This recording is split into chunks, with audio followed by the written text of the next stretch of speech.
Boa noite, a paz do Senhor Jesus. Boa noite, Ziel. Boa noite, Elisângela, a paz do Senhor Jesus Cristo. É um prazer estar retornando aqui, levando a paz de Cristo, a paz, a graça, a misericórdia de Cristo para a vida dos nossos amigos, não é verdade? Isso aí.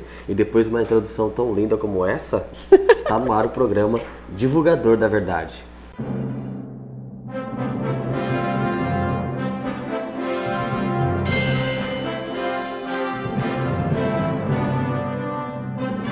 Quem está fixado sobre a rocha, o mundo não brilha tanto para ele, não.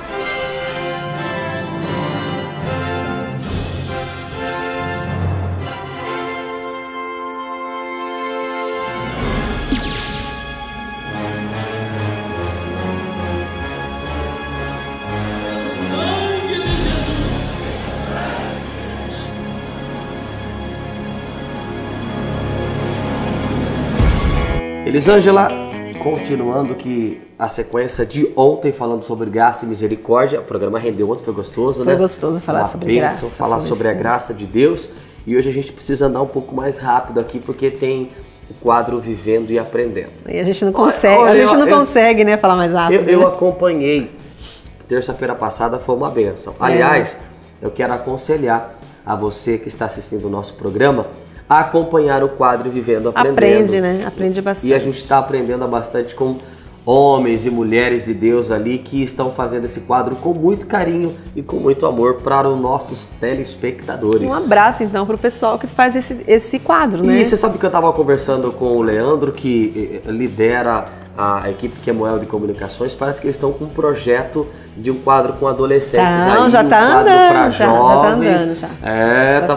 Tá ficando bonito o negócio aqui. Vai ficar legal. E nós vamos começando gradativamente para que o nome do Senhor seja glorificado. É isso aí. Vamos falar um pouquinho então hoje. Eu gosto dessa passagem misericórdia. Zé, o que é misericórdia? Ela anda junto ali com a graça. Junto com a graça. Né? Eu acho que misericórdia é assim, ó. Deus te dá o que você não merecia. Por exemplo, eu como uma pecadora, onde eu merecia estar? Eu merecia estar perdido. Mas pela misericórdia dele, pelo amor, pela compaixão dele, ele nos alcançou. Eu acho que a misericórdia é Deus livrando a gente da própria condenação e a ira dele. Condenação. Tá? Eu vou ter misericórdia, porque se eu for agir com você... Do modo como você merecia? Clemência. Ó... Uma nova palavra aí, ó. Clemência. Nós não tínhamos falado de clemência ainda, é isso aí. Anda lado a lado, Chico, clemência e misericórdia? Dá pra... Clemência, misericórdia? A gente pode... Vamos levar assim para um lado. Uma pessoa comete um crime. Ok. Ela é julgada. Julgada. Tem a pena para ela. O juiz, ó, condenada, o juiz fala, ó, você merece levar 20 anos de prisão aí, pelo que você cometeu. Mas o juiz, ele fala assim, não... Eu vou diminuir, isso é misericórdia. Eu acho que a gente precisa então pedir misericórdia para os políticos do Brasil. Então. Precisa muita. Né? É só Deus na causa, só Deus na causa. Acho que a gente precisa pedir e orar para a nossa nação, para Deus ter graça e misericórdia da política brasileira. Vamos pro Bom Samaritano aqui? Vamos. É só uma cutucadinha. É isso aí. A gente vai falar hoje sobre o Bom Samaritano. Ziel, que passagem linda é essa, não é? Que passagem linda e maravilhosa. Mas antes vamos pro louvor? Vamos lá. Vai lá.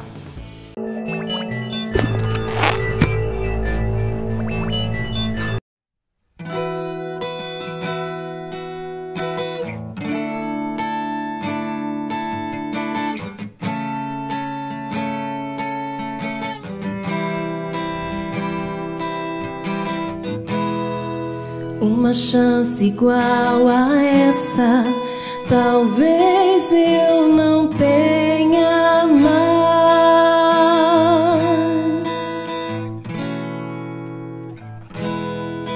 Quero estar em tua presença, nem que seja a última vez.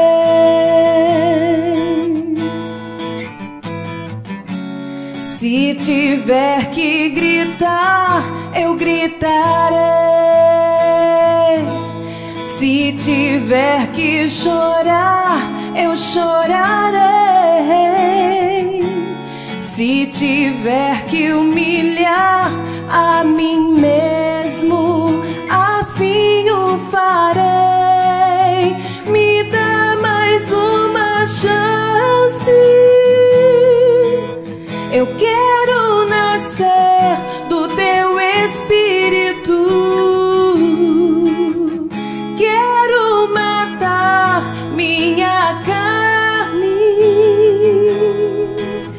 fazer tua vontade, doce Espírito, que a minha vida seja a tua vida, Jesus.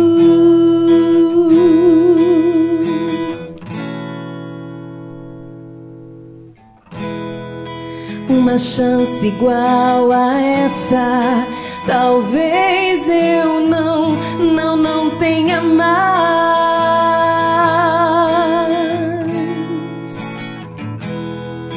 Quero estar em tua presença, nem que seja a última vez.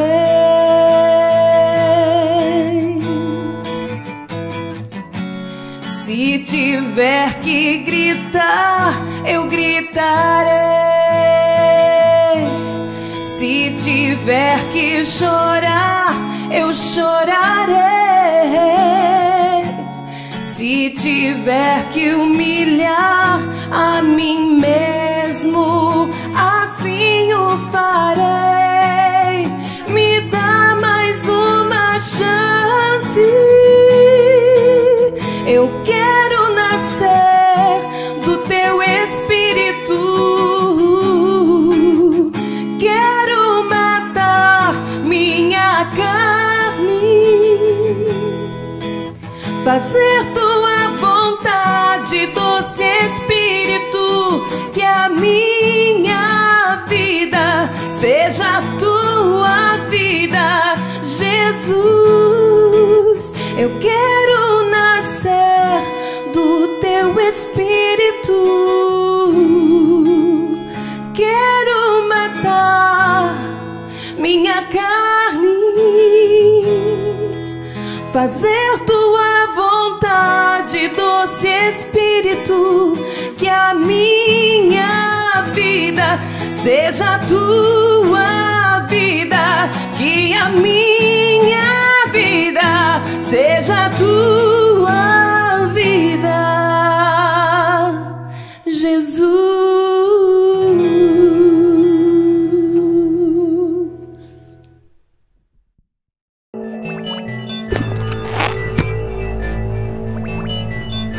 O Evangelho de Lucas traz uma história muito interessante. Traz sim. E você separou pra gente aqui, pra gente poder compartilhar com os nossos amigos que assistem o nosso programa.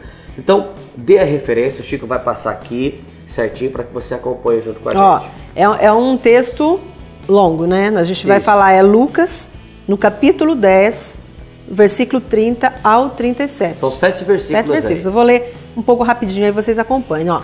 Em resposta, disse Jesus: um homem descia para Jericó quando caiu na mão de salteadores. Só um minutinho. Salteadores, ladrões. Isso. Vamos lá. Estes lhe tiraram roupas, o espancaram e se foram, deixando-o quase morto, né, caído lá. Aconteceu estar descendo pela mesma estrada um sacerdote.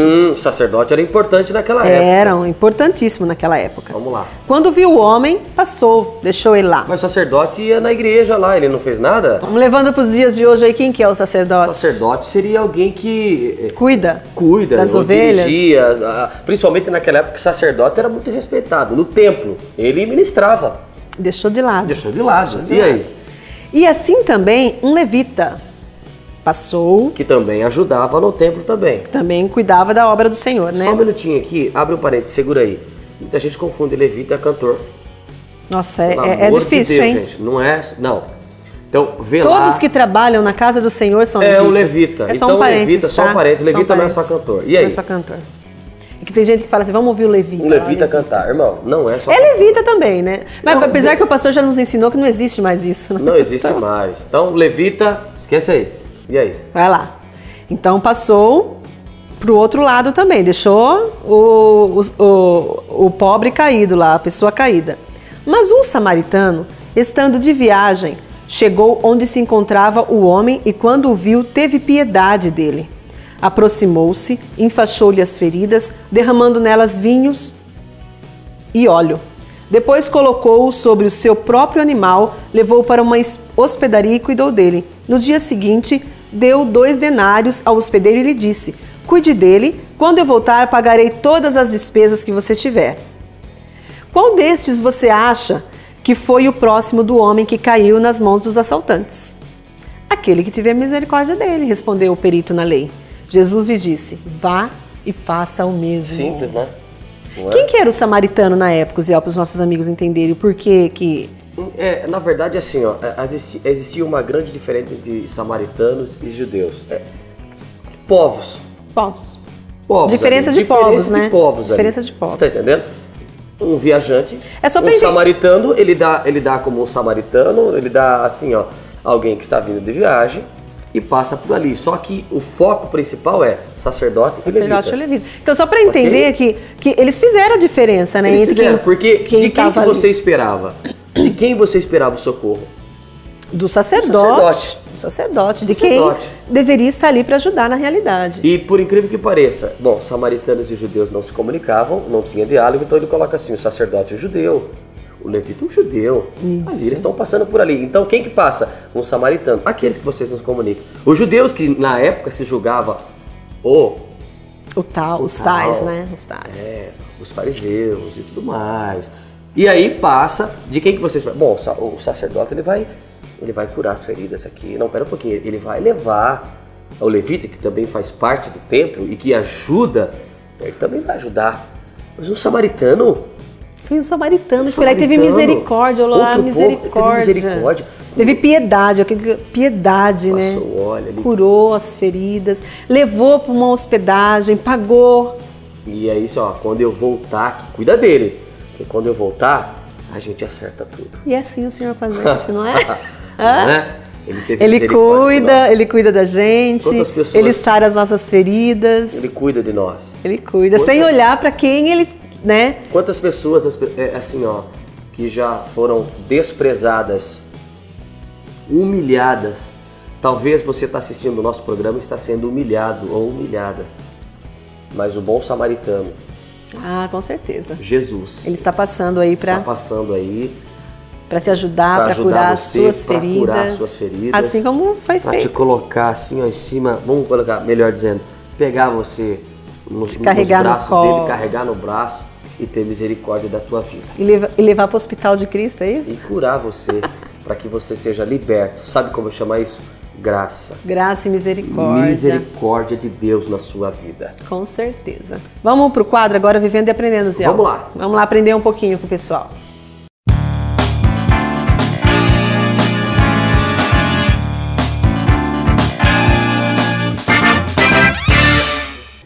A paz do Senhor Jesus, este é mais um Vivendo e Aprendendo.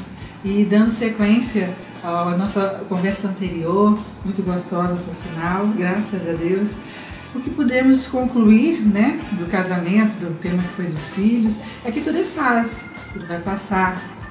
Certa vez um pastor amigo meu disse assim, já me casei 4 vezes. E antes que eu pudesse me espantar com essa afirmativa, ele falou, porém, com a mesma mulher. Nunca havia passado pelo divórcio, mas daí a gente conclui que o casamento é feito de fases. Nós enumeramos como 4 as fases do casamento. A primeira, a gente está nomeando como a transição, que é a parte da adaptação. Essa fase é entre os 0 e os 5 anos. São os primeiros, né? Ainda está naquela lua de mel, assim, os primeiros anos do profundo conhecimento do novo casal. Para mim, Rosana, eu acho que o início é o mais difícil. As pessoas acham assim, eu vou casar, o começo do casamento é tudo maravilhoso, tudo lindo, tudo perfeito. É aí que corre o risco de não dar certo o casamento. Por quê? Você vem com uma esperança de Cinderela. Vai chegar meu príncipe, ele vai vir de cavalo branco, vai ser tudo lindo, tudo maravilhoso. Eu vou acordar bonitinha. Por quê? Ele vai ser lindo, cheiroso toda hora. Todo mundo, tudo é perfeito. Você nunca imagina que tem algum erro nesse período. Tudo é perfeito. Você só sonha é perfeito. Agora a questão dos 5 anos que eu quero assim, passar para as pessoas que, para mim, tá? Eu achei que era muito difícil. Foi muito difícil. Eu acho que é a prova. Por quê? Porque você vem de costumes diferentes, de maneiras diferentes e vão estar os dois juntos. Então vocês vão ter que aprender. Uma transição. Uma adaptação. Vocês vão ter que se adaptar em acertar o costume. Como Um vai choque ser? de realidade, né? Choque de realidade. Vai ser, vamos pegar o seu costume que você veio que é melhor que o meu. Peraí, esse daqui não, vamos pegar o meu troca, costume né? da minha família, que eu aprendi, minha Você não haver cultura. disputa, né? Mas sim Sabe? uma querência de que dê certo. A gente casa sem experiência de vida, a gente não tem experiência. Então é tudo, você vai aprender tudo junto. Experiência de vivência, experiência financeira, experiência profissional, experiência com o filho se vier nesses 5 anos. São tudo é experiência, você não tem, tudo é novidade para você. E sempre assim, né? Os primeiros anos, sempre um tem que ceder. E né, a Rosana falou assim, o costume que você trouxe da sua casa, esse é melhor, vai encaixar aqui nessa nova família.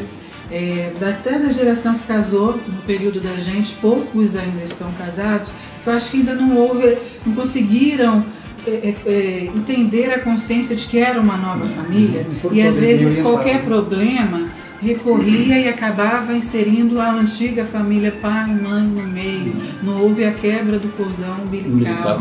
Isso. Não é? Outro dia eu estava conversando com a Vitória e até eu estava ilustrando para ela o que é o casamento, né? E se possa servir para quem está nos ouvindo, né? Eu disse para ela que o casamento ele não pode ser comparado a um jogo de tênis, uma partida de tênis. Que o tênis, o objetivo é você fazer com que o teu adversário não pegue a bolinha. E o casamento tem que ser sim comparado a um jogo de frescobol, que é aquela brincadeira da praia, que você não pode deixar a bolinha cair. Então, resumindo, a expressão da peteca que não pode deixar. É aquela coisa, você tem que ser um facilitador um do outro, né? Eu tenho que fazer com que a tua vida fique mais fácil e vice-versa. Dessa forma, você vai atravessar esses primeiros 5 anos aí, né, ganhando experiência, que é o que a gente precisa. Adquirindo, né? É isso, que é o que a gente vai precisar para que esses anos se prolonguem, né? E eu acredito, Carlinhos, que a maioria das separações dos casais é nos primeiros 5 anos. Sim. Não é depois que porque passa nós os estamos 5. com 8, eu mencionei Essa por causa fase disso. de adaptação. E assim, ó, não esquecendo de uma coisa, isso aí é muito importante a gente ver.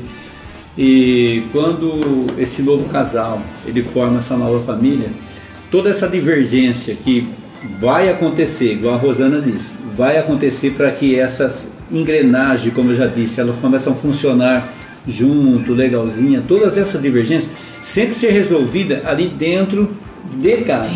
Entre o casal. Não levar para o papai Porque a Amanda acabou e o de outro falar. levar para a mamãe. Porque A depois Amanda, você isso. resolve a situação, querendo ou não, pai, mãe compra, não é? Compra a briga. E a gente vai continuar amando, Deus vai nos dar força para superar, e comprou a situação, pode estar, você semeando até uma mágoa ali, Com certeza, um referencial, né? Então tem que, aí já está o desafio, né? Superar esses primeiros anos ali, esse é aprendendo crucial. corte do cordão umbilical. E essas coisinhas de adaptação, às vezes são tão pequenas, gente. Mas normalmente não é Mas coisa com peso, grande, né? É coisa tão pequena, mas que as pessoas vão colocando um peso, que parece que... E às vezes até o orgulho, né, Rosana, de aí não fala querer assim, passar por cima de uma situação que às vezes é assim. compatibilidade de gênero. Mas o que acontecia? Nem sei. É coisa tão pequena. pequena. Olha, um exemplo muito assim. A família do Carlos sempre foi, fala baixinho. Vai até o outro falar. A família Coelho não, tá na família mais... Italiana. Vamos falar, tal. E chama, e fala alto. E eu, quando eu casei, ele se incomodava era com o meu tom de voz. Fala baixo. É 10 horas, fala baixo. Eu tive que aprender. Se moldar. Então, já assim, eu ia falar com ele e começar a falar assim com ele. Aí eu via que eu tava falando alto, entendeu? Porque pela minha família é normal a gente conversar longe um do outro. Ou fulano, é coisinha pequena? Mas que no começo pra gente começou a dar problema.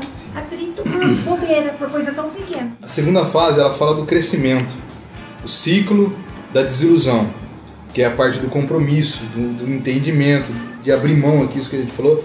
E geralmente dos 6 até os 20, 25 anos de casado, Carlão, é onde chegam os filhos, onde o casal ele entra numa fase um pouco maior de amadurecimento, e a puberdade, os filhos, que é a fase que você enfrenta hoje dos jovens. Entender essa fase de puberdade, de adolescência, é fundamental. que se a gente não tiver o entendimento do que está passando na vida dos nossos filhos, com certeza vai criar um problema no relacionamento. Se a gente não tentar acompanhar a mentalidade dos nossos filhos, vai ser difícil de entender. Até para os dias atuais, né? Isso, então é aquela coisa. Você pega né, a gente passou há pouco tempo aqui, a Maria Eugênia com 13, 14 anos. Um dia a Vitória precisou falar assim: pai, a Maria Eugênia está passando, né, é adolescente, eu preciso entender. Porque chega uma hora que a maneira dela, da convivência com ela, acaba influenciando. Porque uma coisa interessante, quando na criação dos filhos, o pai e a mãe, se tiver alguma divergência, em qualquer que for o problema, não deve fazer isso diante dos filhos, né? Na frente dos filhos, né? Porque vai desautorizar um ou outro na frente, né? Então a gente tem que ter esse cuidado, e muitas vezes a criança está passando por uma fase, se você fizer um comentário a respeito do que está acontecendo, um comentário a respeito do filho, né? Na frente do filho, com certeza vai complicar ainda mais. Então é uma questão de realmente ter um entendimento do que está passando para poder passar essas fases, né? E realmente assim, a conversa, o diálogo e o exemplo. Eu acho que o exemplo fala mais alto, né? O né, exemplo Carlinhos? fala mais alto muitas vezes do que uma bronca, né? Então a gente tem que ter esse entendimento do que está passando na vida do filho. Porque ela ainda está aprendendo. Eles estão aprendendo. Na Nós já observação. passamos por uma fase, estamos amadurecidos, né? E eles ainda não. Por isso que é comum, quando o Já filho tá cresce, entendendo. fala assim: olha, se eu soubesse isso quando eu era pequeno. Dentro disso que você está falando, a adolescência há 20 anos atrás era uma coisa. Mas a adolescência hoje, com esse excesso de informação de internet, televisão, realmente o pai tem que entender essa situação. Tem que tentar acompanhar. Porque já aconteceu de eu ver pais mais maduros de idade, aí, com 60 anos, com filhos nessa fase, e muitas das vezes que deu uma cobrança excessiva no sentido de não estar entendendo que é diferente do que da fase dele de adolescente, daquilo que ele já viu como adolescente. E hoje, com esse excesso de informação, como eu disse, muitas das vezes esse jovem, esse adolescente, se o pai e a mãe não tivessem entendimento da criação desse filho nessa fase, acaba gerando o desentendimento pro casamento, porque muitas vezes o pai ele quer falar uma coisa e a mãe fala: não, mas não é por aí. Aí acaba o marido E e a mulher normalmente a não mãe tá, é mais... sim, mais protetor, o homem ele gosta vai de, querer principalmente se for menina, né? Ele gosta, ele quer desautorizar Sim, realmente sim, um sim. outro, né? Com respeito a assuntos, né, nós estávamos conversando nos bastidores, certos assuntos que às vezes têm um rótulo de tabu, que tem que ser conversados, porque se a gente já não instrui a criança, é melhor que saiba pelos pais, Exatamente. né? Já não levar, não equipar os nossos filhos com uma determinada bagagem, alguém vai acabar ensinando e de repente distorcido daquilo que é a tua cultura, que são os seus princípios. Criança, quando ela aprende na rua, ela aprende, mas ela aprende muitas vezes da maneira errada, né? De uma maneira que vai chocar que com vai aquilo chocar. que você está ensinando. E que nós temos que instruir os nossos filhos que os melhores amigos que eles devem ter são os pais. Para que isso possa acontecer, nós como pais, nós temos que dar esse respaldo, essa liberdade, essa confiança para que o filho pergunte o que ele quiser perguntar. Ouvir, né? Isso, que ele traga as também. questões para que nós, como pais, possamos ter a oportunidade de instruir, e não que eles vão perguntar lá fora. Eu acredito assim, que depois que você passou aquele período que seria do início de 0 a 5, que é Você ganhou maturidade, a experiência. adaptação, você está com mais maturidade. Alegado. Porém, é o casamento onde a fase que é da conquista, Sim. da responsabilidade. É a fase que você tem que produzir, trabalhar, muitas vezes se formar, fazer sua profissão. Você está iniciando uma profissão, você tem que estruturar essa profissão, conquistar, procurar casa própria. É o período da conquista. Conquista em tudo. Então, isso também não vou dizer que é um problema, mas é uma coisa é desgastante. também. É desgastante. E às vezes Desgastante. passa a ser problema. Porque se, no caso, o provedor A gente volta nessa conversa, né? Apesar que hoje homem e mulher é provedor, né? Os dois são Hoje não tem provedores, né? mais. Mas a mãe é muito mais presente, às vezes, do que o pai. Sim. E o filho cresce muito rápido. Às vezes, a hora que você olha para trás e fala, nossa, eu não vi meu filho crescer. Então, a gente tem que tomar esse cuidado. Aproveitar cada fase, né? Aproveitar o máximo que puder, né? Então, eu acho que é dessa forma que a gente Deixa eu vai... fazer uma pergunta para o Carlinhos. Amanda, no caso aí, você tem duas já jovens moças formadas. O temperamento de uma e de outra, como que vocês lidam com isso aí? Assim, ó, parece que nasceu de outra barriga, né?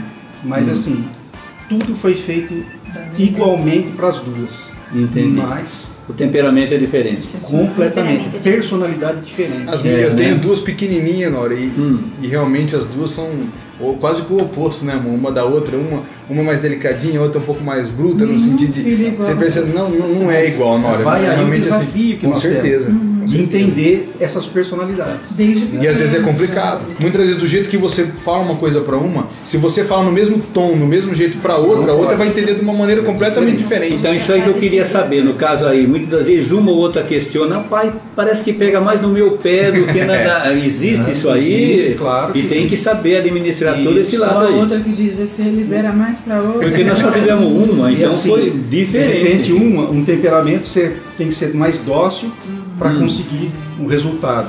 A outra você não precisa ser tão dócil para conseguir o mesmo resultado. Então assim, são temperamentos completamente diferentes que a gente tem que entender para poder assim, obter êxito, né, no relacionamento. A educação, realmente, a educação dos pais. Sim. Mas a gente tem que entender que todos que estão ao redor dos filhos têm que complementar, tem que falar a mesma linguagem. Isso, mas falando a mesma língua, né? Não da mesma língua, porque a gente até ouviu que não adianta. Não, eu sou vô, eu vou estragar. Eu vou para estragar. Eu falei, não é para estragar? Não pode estragar. Não, ela ainda está em tudo, tem que somar. Temos que falar a mesma língua, né? Porque se a mamãe e o papai falam uma coisa e você pega e diz, não, mas a vovó deixa. O vovô deixa. Tirando a moral da mãe e do pai, e principalmente o que o pai está querendo ensinar naquele momento, porque tudo ensina. Tá ouvindo, né, Duda? A maturidade, que é o ciclo do amor maduro, onde vai haver o maior diálogo, a superação das diferenças, tem uma estabilidade, né? É uma fase assim onde já pode se, né, respirar um pouquinho mais aliviado. Eu tinha que conquistar, né? Já conquistei. Agora eu vou gozar. Essa fase é acima dos 26 anos, que vocês são quantos anos? 34. Então, já entraram na fase madura. Contando que deu tudo certo. Deu tudo certo, olha só que bênção, não é? Agora, né? E também conhecida como a fase do ninho vazio, né? Já tocou os filhotinhos do ninho já faz um tempo, né? Quando eles começam a sair de casa para casar. Como é que a gente passa por essa fase? Eu me sinto realizada, no meu caso, porque passamos todas essas fases que vocês falaram aí, no começo, do 0 ao 5, do 5 ao 26, agora do 26 aos 34. É maravilhoso quando a gente está na presença do Senhor. Agora nós estamos só assim, usufruindo, né, Nório? Sensação de trabalho bem feito, cumprido. Então, é muito maravilhoso. Então, tudo que aconteceu valeu a pena para nós. É maravilhoso ter neto. Ter filho é bom, neto é melhor ainda. Que nem você falou, a responsabilidade é menos. Então a gente nunca vai estar com o ninho vazio, que nem o meu nunca está vazio. Sempre tem a Melzinha lá, a Dudinha tá lá. E é tão gostoso quando você vê assim, ó, que nem o Carlinhos falou, é gratificante, é recompensador. Tudo, eu olhar para trás e falei, passei todas essas fases. E o Senhor me abençoou. A herança que o Senhor me deixou foi multiplicada. É a sequência da tua vida até, né? É maravilhoso. Os descendentes. É ver a tua vida dando prosseguimento, né? E isso aí, Amanda, é importante assim, ó. Isso aí é tudo assim, ó. A palavra do Senhor é a Bíblia, que ela nos ensina como nós lidarmos com os nossos filhos. Qual foi a nossa estratégia quando a Gisele... Um dia ela chegou na gente, Gisele tinha 16 anos, quando ela chega e diz assim, ó, tô gostando de um moço da igreja. Quando ela falou da igreja, eu falei, tá bom demais. Né? Aí quando ela aponta o moço, o jovem, na minha cabeça, Carlinha, eu nunca imaginava. Então, quando a Gi falou pra gente a respeito de que ela estava gostando e tal.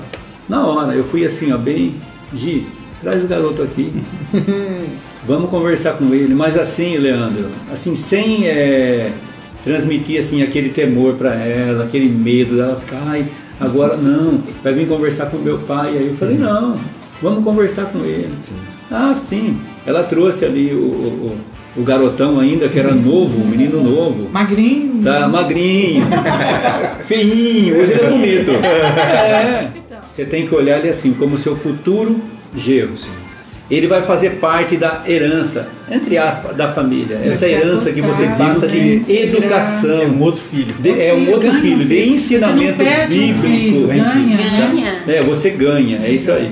Tem pais e tem mães que eles que pensam assim, não estou perdendo a minha filha. Está de luto. Ou então estou perdendo o meu filho. Não, você está ganhando mais uma filha ou um filho. Muito importante. Aí você passa toda as instruções. Muito importante, dar sequência, né? Às vezes tem mãe que acha que vai perder o filho, aí não trata muito bem a nora, já põe um clima meio assim, ou vice-versa às vezes, né? É entender que está ganhando, né? Sim.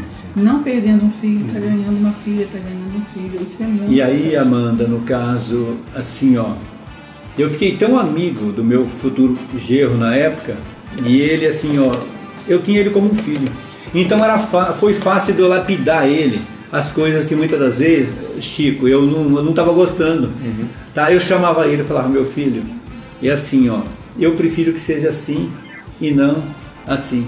E ele aceitava, Carlinhos, Rosana, de uma maneira assim, ó, coisa como se fosse um pai passando por um filho. Sobre a tutela, então eu consegui lapidar ele, conversa, tá? E ela também, tá? Assim, ó, do jeito que eu pretendia fazer, do jeito que eu pretendia, do jeito que eu queria que eles fossem no futuro. Então por isso que hoje, isso é tanto eu quanto a Rose, por isso que nós não sentimos tanto quando, tipo assim, o ninho ficou vazio. Porque a gente sabia que ali estavam construindo um novo ninho, assim, mas assim, edificado na palavra, alicerçado na palavra. E vamos aproveitar e já entrar para a fase... A quarta fase. A quarta fase, Nora. Essa é a final, Leandro?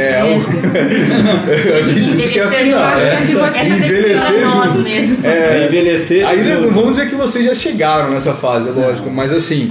É acima dos 35 anos. Acima dos 35, já tá com 34, né? Já de casar. Começaram bem cedo.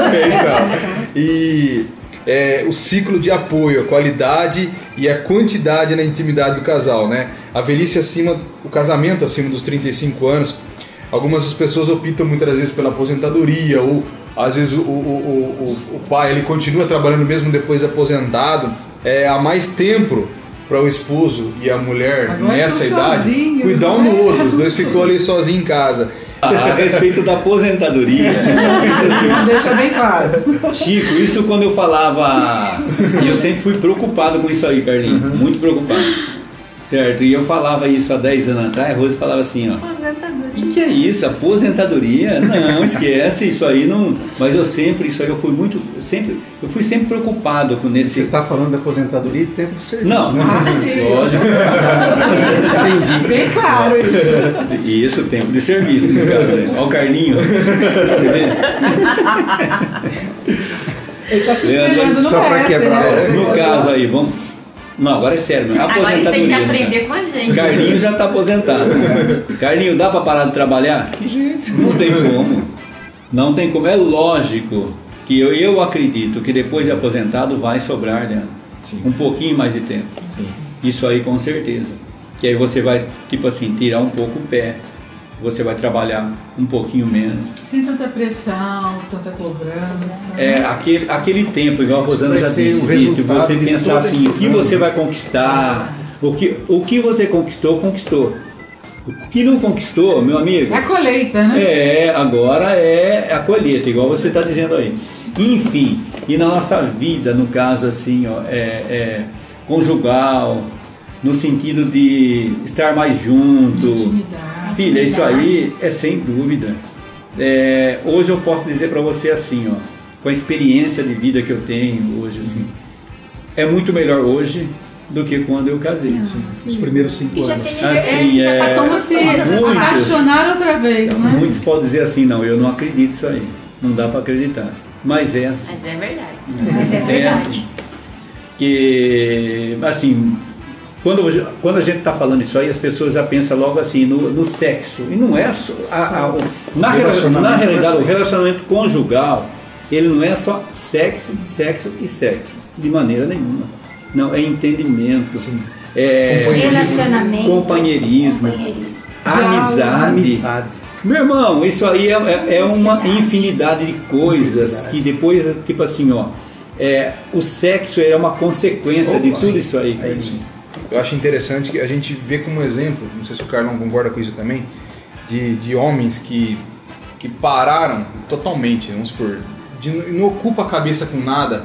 Você vê muitas das vezes esse homem definhando um pouco mais, ele sei lá, de repente começa a regredir em algumas situações. E outra coisa, eu não consigo imaginar, tipo assim, aposentado e ficar enfincado dentro de casa. Você pode até de manhã até a tarde, né? Diminuir o ritmo. Mas diminuir o ritmo. Uhum. Mas assim, esse dia a dia da gente é lindo, é gostoso. Você sair de manhã, voltar na hora do almoço, almoçar, voltar à tarde, de novo regressar para casa. Acho que é a necessidade que o ser humano tem de se sentir útil. Com certeza. Está sempre produzindo. Isso é agradável. Mas enfim, fazendo um resumo, hoje assim, eu acho que eu estou iniciando agora essa fase, essa quarta fase, né? Da colheita. Isso é da colheita. Assim, ó, é muito bom. E assim, é mais gostoso, tipo assim, na presença de Deus. E assim, eu sempre vou dizer assim, ó, não é a casa, uma casa grande, com uma garagem para 3, 4 carros, e você vê lá 2, 3 carros na garagem. Não, é você ter um lar. E o lar, quando você busca a palavra lar, ela vem o quê? De lareira. Sim. Tá? É uma coisa que esquenta, é um aconchego. Tá? Então é isso aí que é família. Não, muitas vezes as pessoas confundem. Eu quero mais, mesmo depois que, já nessa idade aqui, não quero mais, quero conquistar mais. Esquece de viver a vida. Se acaba, né? Às vezes ela se morre trabalhando ali, afinco. E a coisa não é bem por aí. Prosperidade. Vai jogar todas acúmulo de bens. Prosperidade vai é focar na coisa errada. Vai acabar se dedicando. O mais importante para nós é, Amanda, que eu e nós temos que dizer como nós temos muita comparação com o Josué da vida. Porém, eu e minha casa servimos ao Senhor. Essa é a nossa herança. Graças a Deus. Mas é isso aí. Eu acho que, assim, eu acredito que a nossa conversa aqui hoje foi bem proveitosa, né? Com certeza. Eu acredito que sim, a gente trocar essa ideia. Esperamos que tenha ficado compreendido que tudo é fase. Às vezes não tem que passar rigidamente, necessariamente, por todas essas etapas, né? Às vezes existem as regras que fogem, mas um princípio tem que ser estabelecido. O casamento tem fases e tem que chegar à evolução, não é? E em Cristo no centro, em sua frente, como base, sustento, é segredo para a vitória. E a gente muito se orgulha de estar vendo aqui sempre, compartilhando com vocês fases diferentes, mas com muito... Toda fase tem seu lado bom. Tem seu lado bom, graças a Deus. Vai valer a pena, não é? Vai valer, com certeza. Vai valer a pena. Que você possa... Invista. E o Senhor possa estar abençoando a cada lar. Até o próximo encontro, em nome de Jesus, né, queridos? Amém.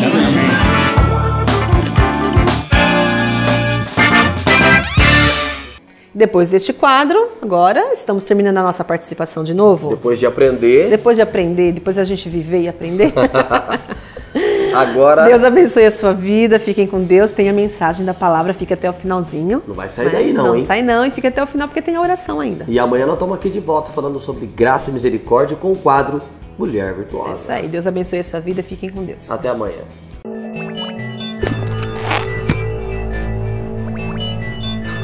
Abra comigo a Epístola do Apóstolo Paulo aos Romanos, capítulo de número 5, cuja epígrafe do texto diz: a justificação pela fé e paz com Deus. Epístola do Apóstolo Paulo aos Romanos, capítulo de número 5, a partir do versículo de número 1.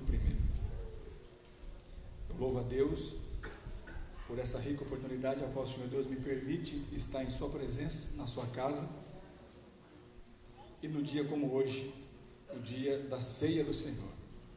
onde nós podemos lembrar da morte vicária de Cristo na cruz do Calvário, que foi por amor incondicional a cada um de nós. Louvado seja Deus por isso. Nos diz assim a palavra do Senhor: sendo, pois, justificados pela fé, temos paz com Deus, por nosso Senhor Jesus Cristo, pelo qual também temos entrada pela fé a esta graça, na qual estamos firmes e nos gloriamos na esperança da graça de Deus. E não somente isto, mas também nos gloriamos nas tribulações, sabendo que a tribulação produz a paciência, e a paciência a esperança, e a experiência a esperança, e a esperança não traz confusão, porquanto o amor de Deus está derramado em nosso coração pelo Espírito Santo que nos foi dado. Amém? Louvado seja o nome do Senhor.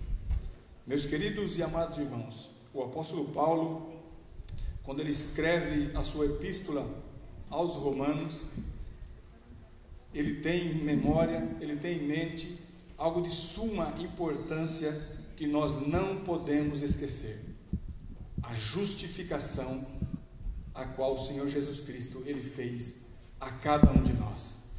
Porque por mais consagrado que seja o homem, ou por mais consagrada que seja a mulher, jamais alguém poderia, diante de Deus, por suas próprias forças, justificar-se diante daquele que vive e reina para todo sempre. Mas a Bíblia Sagrada diz: sendo, pois, justificados, temos paz com Deus. A justificação, a Bíblia Sagrada nos diz que é uma declaração da parte de Deus de que nós estamos isentos da culpa. É como se o Senhor Deus tomasse a nossa vida e transformasse ela numa carta em branco, a partir do momento em que aconteceu o processo lindo, maravilhoso, chamado regeneração. Aquele dia, quando você levantou a sua mão e disse: sim, eu aceito a esse Jesus maravilhoso na minha vida. Aí aconteceu a regeneração, e você, a partir do momento em que continuou na busca incessante de consagrar a sua vida ao eterno Deus, você foi justificado pelo amor de Jesus Cristo, pela morte vicária na cruz do Calvário, a morte substitutiva, aonde era para mim e para você, mas por amor incondicional, como eu já disse, ele tomou o nosso lugar e nos justificou diante do Todo-Poderoso. Então imagina, meu querido irmão e minha querida irmã, nessa noite, que você está pronto para participar da mesa do Senhor, que o nosso Deus, ele teve um amor tão tremendo para cada um de nós, que muitas vezes nós não compreendemos o tamanho do amor a qual o Senhor Deus ele tem por cada um de nós. O próprio versículo bíblico, o texto áureo da Bíblia diz que o Senhor Deus nos amou de tal maneira que ele entregou o seu único filho para que todo aquele que nele cresce não morresse, mas que tivesse a vida eterna, ou seja, a própria vida de Deus, o Senhor Deus doa a cada um de nós. E graças a Deus que o apóstolo João, quando estava escrevendo a sua carta, ou o seu livro, no primeiro capítulo, verso 11, ele diz que Jesus veio para o que era seu, mas os seus, ou seja, o seu povo, os judeus, não o receberam. Mas aí no verso 12, ele dá uma declaração para cada um de nós, que é motivo de nós glorificarmos e exaltar o nome santo daquele que vive e reina. Ele diz: mas a todos quanto o receberam, ou seja, cada um de nós que aqui estamos, deu-lhes o poder, o direito de serem feitos filhos de Deus, filhos não nascidos da carne, nem do sangue, mas da vontade de Deus. O Verbo se fez carne e habitou entre nós, e vimos a sua glória, como a glória do unigênito do Pai, cheio de graça e de verdade, sendo, pois, justificados pela fé, temos paz com Deus. E eu estava dizendo hoje pela manhã, ali na escola bíblica, onde nós estávamos ministrando a aula, que imagina, meus queridos e amados irmãos, o tamanho amor que o Senhor Deus tem por cada um de nós, que nós fomos justificados, e ainda quando nós éramos inimigos de Deus, quando nós nem fazíamos menção do seu nome, mesmo quando nós não orávamos e buscávamos a sua face, o Senhor Deus já olhava para mim, para você, com um olhar terno, um amor tremendo, um amor ágape, um amor divino por cada um de nós, e Ele nos amou primeiro. E como a palavra oficial que foi lida nessa noite, o apóstolo João escreve no seu livro, no capítulo 15, verso 16, que não foste vós que me escolhestes, mas eu vos escolhi. Então, meus queridos irmãos, que nós possamos nessa noite ter a certeza, a convicção do amor maravilhoso, incondicional que o Senhor Deus detém a cada um de nós, e que nós possamos verdadeiramente esquecer das coisas que para trás ficam e prossigamos olhando para o alvo, o autor e consumador da nossa fé, que é Jesus Cristo. Louvado seja o nome do Senhor. Eu mencionei certa feita uma ilustração acerca da justificação pela fé e quero compartilhar com vocês aqui nessa noite. Imagine, meus queridos irmãos, cada um de nós que aqui estamos, se nós estivéssemos hoje, regredimos no tempo e estivéssemos morando na Roma antiga, aquela mesma onde Nero, um dos imperadores mais sangrento, mais sanguinário, mais terrível, estava governando no momento. E Nero, por incrível que pareça, ele foi preso e estava para ser julgado. E aí ele está sentado no banco do réu. E você e eu, nessa ilustração, nós somos o juiz. Mas não somente o juiz de Nero para o julgar, mas somos o pai dele. E aí o dilema é tremendo no coração do homem. Porque como juiz, você não pode simplesmente absolvê-lo, porque você vai estar fazendo com que a lei não seja cumprida. Mas como pai, você anseia, anela, deseja absolvê-lo, por mais crimes que ele havia cometido, mas o amor de pai, que é incondicional, você deseja absolvê-lo. E aí? Que dilema tremendo, não é? Mas foi exatamente isso que o nosso Deus fez por mim e por ti. Ele estava de frente de cada um de nós, e nós assentados no banco do réu. Ele, como justo juiz e como nosso pai, ele, por amor, ele queria nos absolver, como nos absolveu. Mas por justiça, por não o próprio Deus não passar, não transgredir a sua lei, ele nos condenou a pagar uma soma elevadíssima, onde nenhum dos mortais que aqui estão poderia colocar a mão no bolso e pagar. Mas o Senhor Deus, ele proveu um meio, proveu um escape para mim e para você ser justificado. Ou seja, ele entregou a Jesus e ele tomou o meu e o seu lugar, e nós estamos aqui hoje livres para adorá-lo, para bendizê-lo, para enaltecê-lo e glorificar o seu santo e excelso nome. Então veja que tremendo, meus irmãos, que é esse amor incondicional que o nosso Deus tem por cada um de nós. Ele nos justificou, ele nos isentou da culpa, ele próprio assumiu e pagou o preço, um preço de sangue, sendo o próprio Jesus Cristo, o próprio Deus, assumiu a forma de homem, e a Bíblia diz que ele foi obediente, e não somente obediente, mas obediente até a morte, e não somente até a morte, mas morte de cruz, que era terrível. Então veja, meus queridos irmãos, como é importante nós relembrarmos num ato de ceia, qual nós estamos aqui prontos e preparados para participar, o amor que o Senhor Deus derramou em cada coração que aqui está. um amor ágape, um amor incondicional, que não importa o que eu e você faça, nem de bom nem de ruim, Ele continuará nos amando da mesma maneira, porque não tem o que eu faça a mais na presença do Senhor que Ele vá me amar mais, e não tem o que eu faça de menos que vai fazer com que Ele me ame menos. Ele me ama da mesma maneira. A diferença obviamente está em que Ele se compraz, Ele tem prazer, tem alegria e tem as ricas e copiosas bênçãos para aqueles que são obedientes e faz a sua vontade. Aí o Senhor Deus galardoa, dá o presente devido a cada um segundo as suas obras. E a palavra do Senhor nos diz: sendo pois justificado pela fé, temos paz com Deus, por nosso Senhor Jesus Cristo, pelo qual também temos entrada pela fé a esta graça, na qual estamos firmes e nos gloriamos na esperança da glória de Deus. Veja aqui, meus irmãos, que interessante da parte do Senhor essa palavra para nós nessa noite. Pelo que também temos entrado pela fé a esta graça, na qual estamos firmes e nos gloriamos na esperança da glória de Deus. Eu gostaria de fazer uma pergunta a cada um dos irmãos aqui nessa noite.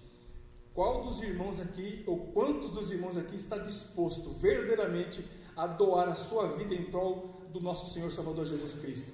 Porque Ele fez isso por cada um de vocês. Eu sou o primeiro a levantar minha mão aqui, porque eu estou disposto, se preciso for, a doar a minha vida em prol do meu Senhor, porque Ele nos amou primeiro. E a Bíblia diz assim: muito mais agora, justificados, temos paz com Deus, porque se nós que estávamos destinados à perdição, o Senhor Deus teve misericórdia de nós e nos reconciliou com Ele, muito mais agora temos confiança, temos ousadia de adentrar na sua presença e pedir aquilo que nós quisermos, segundo a sua vontade, e Ele nos ouvirá e nos atenderá, porque Ele é maravilhoso.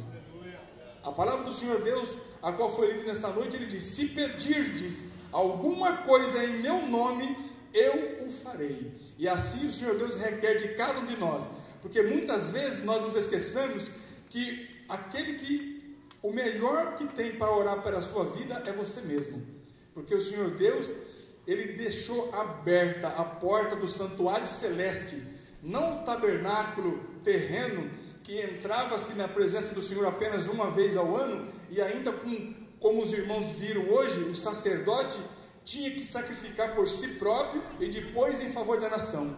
Mas hoje, por conta de nós sermos justificados pela fé, nós temos essa entrada maravilhosa na presença do Senhor a qualquer hora do dia, porque o Senhor Deus, não precisamos marcar consulta com Ele, porque Ele nos atende a qualquer momento em que precisamos, necessitamos e que buscamos a sua presença, porque Ele é maravilhoso e tem prazer em abençoar a cada um dos seus. Isso é lindo, isso é maravilhoso.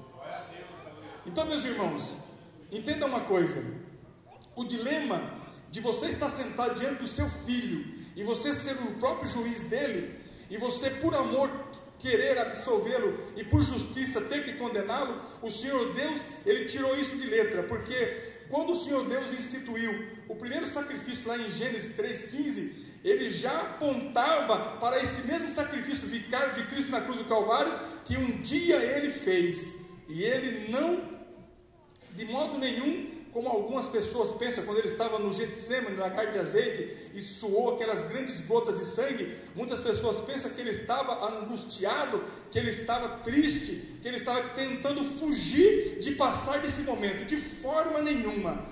O que eu entendo no texto onde o Senhor Jesus Cristo olha e ora ao nosso Deus e Pai, quando diz: Senhor, se possível for, passa de mim esse cálice, era porque o Senhor Jesus Cristo sabia que Ele haveria de experimentar daqui a pouco uma separação do próprio Deus, do próprio Pai. E eu acredito, meus irmãos, que nenhum dos senhores que aqui estão deseja experimentar aquilo que o Senhor Jesus Cristo já de antemão sabia que ele haveria de experimentar, ou seja, uma ausência, mesmo que momentânea, da presença do Pai. Por isso, se você nessa noite adentrou esse santuário e porventura, por algum momento, você está distante do Pai, hoje é noite oportuna de você reconciliar com Ele, porque Ele diz: sendo, pois, justificado pela fé, temos paz com Deus. O nosso Deus não é esse Deus que muitas pessoas pintam aí afora, que é um Deus carrasco, que está com um chicote na mão esperando eu e você tropeçar para Ele nos castigar. De forma nenhuma, porque o Senhor Deus nos ama, mas com um amor, como eu disse, incondicional. Um amor, meus irmãos, que não tem palavras no nosso vocabulário para descrever. Louvado seja o nome do Senhor. E diz a palavra: e não somente nisto, mas também nos gloriamos nas tribulações. Coisa que muitas pessoas, infelizmente, se esquecem, que o próprio Jesus, no mesmo evangelho de João, a qual foi lido nessa noite, ele diz: tende bom ânimo, eu venci, no mundo tereis aflições. Muitos de nós nos esquecemos, meus queridos irmãos, que somos peregrinos aqui nessa terra. E o próprio Jesus disse: todos, ou seja, ele não isentou ninguém, todos que piamente querem andar de acordo com a sã doutrina serão aplaudidos, diz o Senhor, sofrerão perseguição. Todos quanto piamente querem andar de acordo com a sã doutrina padecerão perseguição. Então, se você está sendo perseguido, jogue a sua mão para cima e enalteça o nome do Senhor, porque o Senhor tem se agradado de ti. Louvado seja o nome do Senhor. E não somente isto, mas também nos gloriamos nas tribulações, sabendo que a tribulação produz a paciência. Meus queridos irmãos, é interessante que muitas pessoas, na hora da angústia, na hora da necessidade, ele bota a mão na cabeça e fala: Senhor meu Deus, dá-me paciência para suportar isso, dá-me paciência para suportar aquilo, dá-me paciência para eu chegar até onde o Senhor quer que eu chegue. E se esquece que para que nós tenhamos paciência, ou venhamos ter essa experiência de ter a paciência, nós temos que passar por tribulações. Mas sabe, meus queridos irmãos, que a tribulação, biblicamente falando, na vida do cristão, ela é inevitável. Nenhum cristão que se preze, ele é isento de passar nessa terra, nessa vida, por tribulação. Mas sabe você, que a tribulação ela é inevitável, mas ela é pedagógica. Ela sempre ensinará algo maravilhoso e sublime para você crescer na presença do Senhor. E mais ainda, o Senhor Deus jamais permitirá que eu e você passamos por alguma luta, por alguma prova, por alguma tribulação acima daquilo que nós podemos suportar. Porque o próprio Jesus Cristo, o nosso Senhor e Salvador, ele diz: e eu roguei por ti, para que a tua fé não desfaleça.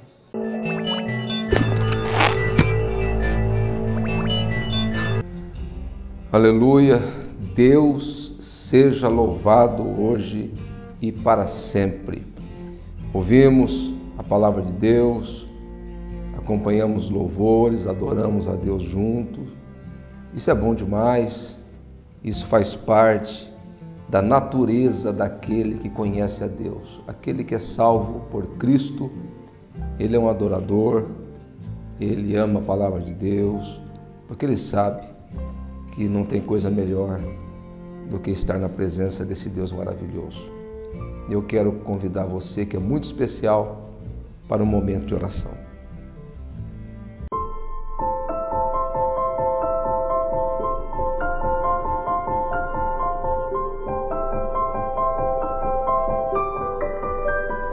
Ó Pai amado, Deus da nossa vida e resgatador da nossa sorte, o Senhor que mudou o curso da nossa história, quando nós não tínhamos absolutamente nada para oferecer a Ti. Todavia, o Senhor nos amou. Todavia, o Senhor estendeu as Suas mãos e nos convidou para a Tua presença. E eu Te louvo por este amor, por essa salvação manifesta, pelo Teu poder libertador, ter alcançado as nossas vidas, meu Pai. Eu quero orar por essa cidade, meu Senhor. Quero orar pelas autoridades constituídas. Quero orar, meu Senhor, pelos poderes constituídos, pelas empresas. Quero orar, Senhor, pelos trabalhadores. Quero orar, meu Senhor, por cada família, por cada alma, por cada vida, meu Senhor, por cada pessoa que está passando por uma dificuldade. Que o Senhor possa contemplar, que o Senhor possa usar, meu Senhor, pessoas e vidas para ajudar cada uma destas almas. Que elas possam, meu Senhor, através do Teu Evangelho, ser transformadas, curadas, libertadas e experimentar a Tua bênção, a Tua direção. Meu Deus, eu faço essa oração em nome de Jesus Cristo, nosso Senhor. Amém.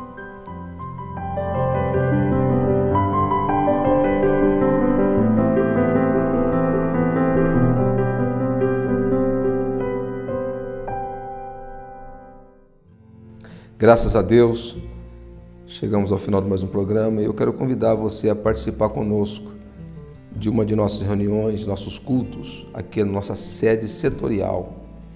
E o dia e o horário está aqui no rodapé da tela e eu quero conhecê-lo, quero apertar a sua mão, quero orar pela sua vida pessoalmente. Venha participar conosco, em nome de Jesus. Deus abençoe você e a sua família.